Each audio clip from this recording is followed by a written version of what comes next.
Hey guys, I just wanted to do a quick video on some of the settings that I use to drive on my DualSense controller to the best of my abilities. I have Gran Turismo 5 or Gran Turismo 7 for the PlayStation 5, and I play with the DualSense controller, which is absolutely amazing. If you've never tried it, you need to get a hold of one and just play on controller for a little bit. The feedback is just amazing, and I come from playing on wheels on all the prior versions of Gran Turismo, all the way up to Gran Turismo 3 when I first got my wheel there, so it's just been wheels throughout.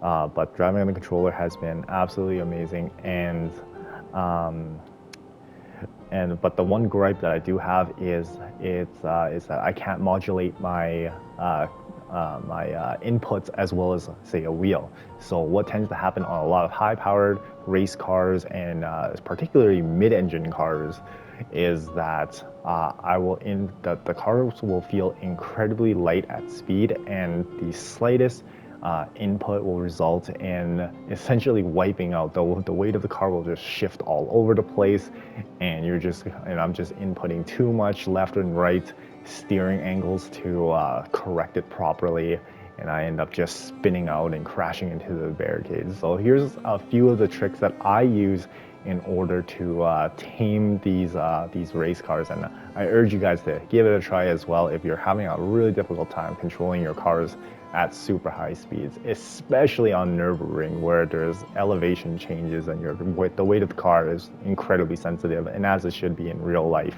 So let's get right into it there. So the first thing is to adjust the controller sensitivity, and in order to do that, I found that the only way is really within the race menu there. I can't seem to find it in the normal options, so let's go ahead and just let's go into a trial now, and let's load up a time trial.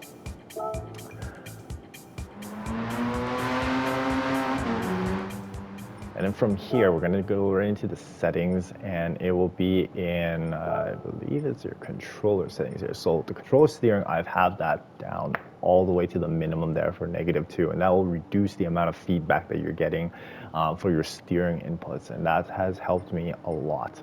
So the second item that is actually involves tuning of the vehicle and some tuning parts. So what has helped me a lot is actually mixing tires together and using a lower grip compound on the front. And what that does is that with lower grip on the front, your inputs will be more muted. So if you think about it from the perspective of, say, running a really low grip tire, like so let's just say a ball tire on the front and having a lot of grip in the rear, what that tends to do is that every time you're inputting acceleration, you're essentially understeering. You're introducing more understeer, and understeer is a lot more controllable than oversteer.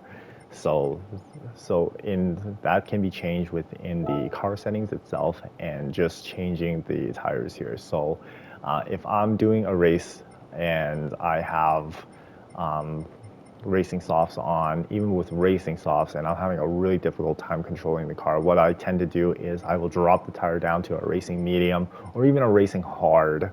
In order to lower that grip level down on the front, and that way it provides a lot more traction into the rear, and then I can tame the car with understeer rather than high speed oversteer. So those are a couple of the techniques that I personally use and has helped me complete a lot of the high speed races where I just cannot tame the beast of a race car that is those 700, 800 horsepower cars. So I urge you guys to give it a try, and let me know how that goes for you. And if you guys have any tips for improving your controller handling, please do let me know as well there.